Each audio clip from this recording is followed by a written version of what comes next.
Hello and welcome back to the Fight Back Falls channel. Today we'll be looking at muscle weakness and how that puts you at risk of falls. Now, as we get older, our muscles change in composition and in function, and the muscle fibers which allows power are the fibers that we tend to lose first. And so by doing that, many times you will find yourself saying, "Oh, I feel weak. I can't move. I can't do this. I can't do that." And that's because you're feeling the effects of age related muscle weakness. But in addition to that, we tend to slow down. We're not doing as much as we used to because life happens. And so we neglect ourselves at the expense we neglect ourselves trying to please others. And for some of us, it's just a belief system that because we're of a certain age, then it's expected. So we start to act that way, and not intentionally, but the more we speak to ourselves about the negative effects of aging, is the more these will manifest. The good news is it can be changed. So the big question then is, are there any particular areas that would predispose us to greater risk of falling? And the answer is yes.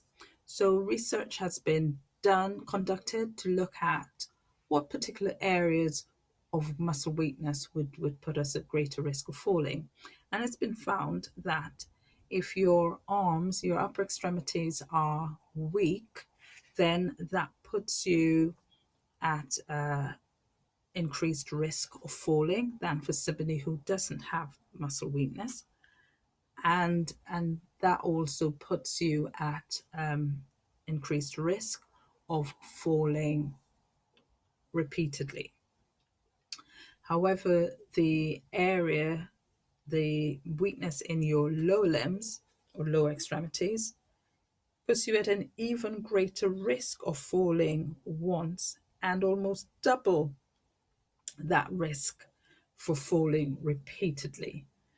And to be more specific, a particular body of research has found that it's the muscles that weakness in the muscles around the knee, that these muscles are key when you're looking at a strengthening program to ensure that you're managing the risk of falls related to muscle weakness.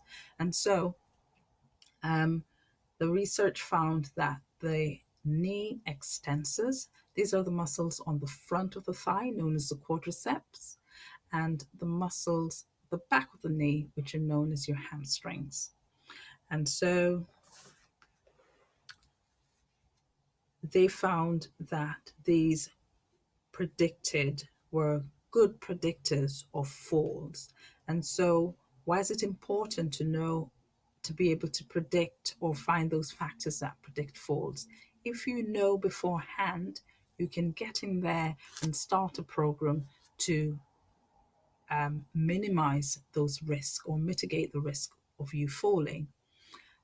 Or it could be you've already had a fall, then it can prevent you from falling repeatedly. Okay, so how do we get around this? Well, unfortunately, there's no magic pill to overcome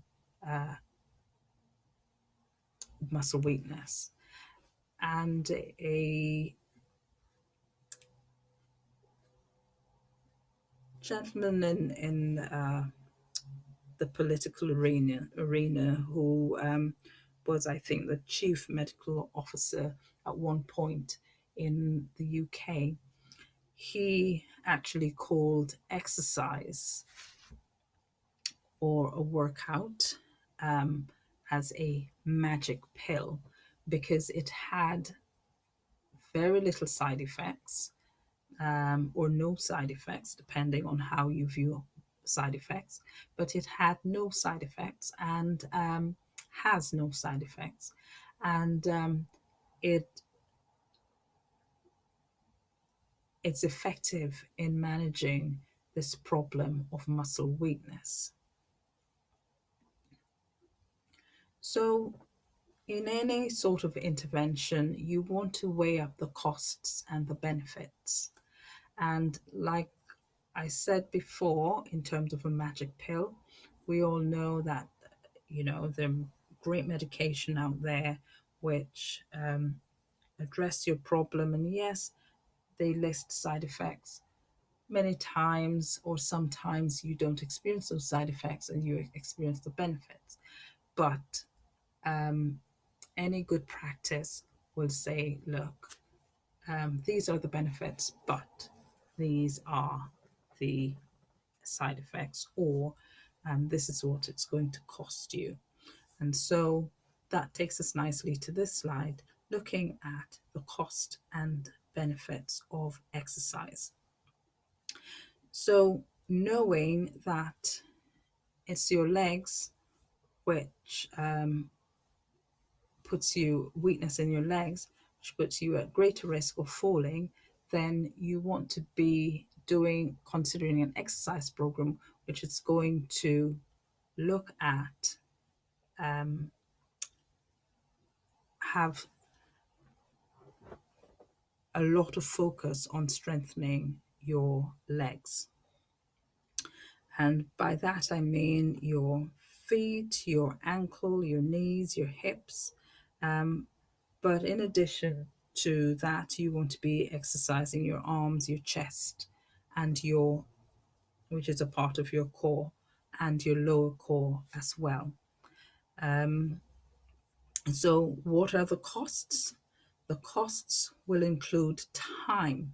Now, national guidance says that you need to be doing strengthening exercises twice per week, and this would be of moderate intensity where the muscles are being challenged because that's the only way they'll grow.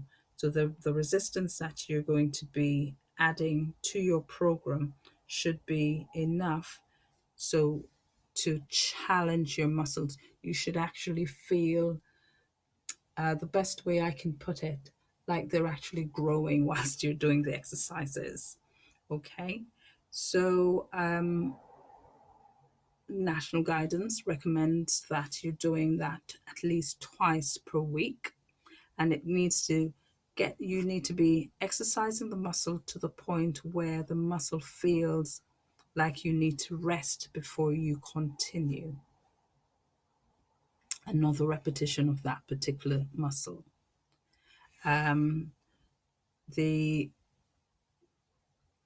strengthening activities as well should be looking at improving the muscle strength, the size of the muscle, the power of the muscle, and the endurance of the muscle. So this is why it's so important that you're not just doing something willy-nilly, but getting expert advice from either a personal trainer, a physiotherapist, somebody who knows what they're doing, or enrolling in an online program to get the fundamentals of how to exercise properly and to get the benefit that you're looking for. So you need to invest time. And like I said, the effort, because you're exercising those muscles to the point where you feel you need to take a rest before you continue. You need to be consistent. Consistency is so, so, so important because you need to be doing, like I said, twice per week, but that's just the minimum. And in addition to that, you need to be doing what we call aerobic type activity or exercises to increase the health and function of the heart and lung. Money. So it's looking at what it is that you need So maybe your needs are, maybe you need to do a one-to-one with your personal trainer or your physio, or it could be that you're at a level where you can still function in a group. Who are you? Do you prefer to be a part of a group? Are you sociable? Are you looking to be a part of a group so you can do other things other than exercise? Going out for a coffee? Do you live on your own and that bit of camaraderie during the exercise session might give you that social boost as well? You know, analyze what it is that you need from this. um Money, I think I spoke about money, where if you're doing one-to-one it's going to be more expensive than if you're doing one to group. And compliance, you know what to do. Don't just listen to this video, don't just watch this video, but also implement. Work out an action plan and implement the principles that I'm sharing in this video. If you're falling, if you've had near misses, if you're falling repeatedly, you need to address it before it gets to the point where you seriously hurt yourself and you've got to go into hospital and the downward spiral which comes with that. So I've discussed the cost.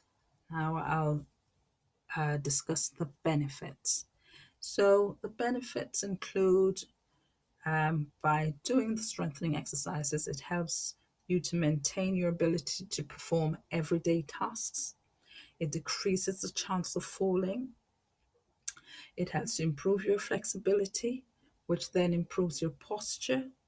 And if you look at my video on how a round back or hunchback affects or increases the risk of falls, then you can appreciate that an improvement in your posture will again decrease the chance of falling, but it also helps to decrease pain and decrease the risk of injury. By doing your strengthening exercises, it helps you to carry out your everyday tasks, and it also slows down the rate of bone and muscle loss associated with aging. So very important. You might be saying, oh, Gail, I do things like gardening, climbing the stairs, hill walking, cycling, dancing, yoga. All these are important and form a part of your Falls Fight Back program. But you must do the structured bit, because if you've got weakness in these areas, whilst you're doing the activities I've just mentioned, you could be compensating in different areas for the weakness. And you might say, well, I'm falling, but I'm doing exercises.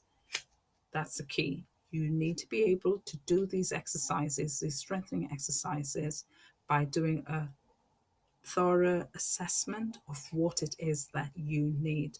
No falls prevention program or strength training program will be effective unless you're targeting those areas which needs to be targeted, and to the extent that they need to be targeted.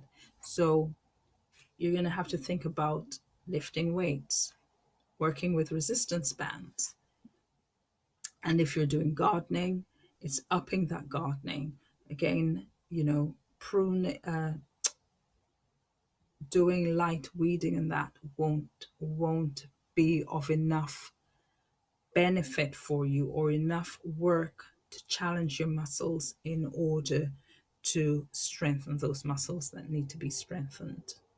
Okay, again, if you're cycling, that needs to be fast or uphill to again challenge your muscles. And things like the good old push-ups, sit-ups and squats, very important to your strengthening program. And again, and in another video where I discuss the things that you need to look for to ensure that it's an effective program, not just increasing your leg strength, you want to be increasing your balance and coordination to be well rounded in minimizing the risk of falls. I hope you found this video useful, and I will be posting other videos looking at other risk factors when it comes to the risk of falls and how you can combat these risk factors if they apply to you. I hope this was helpful, and I look forward to seeing you in the next video.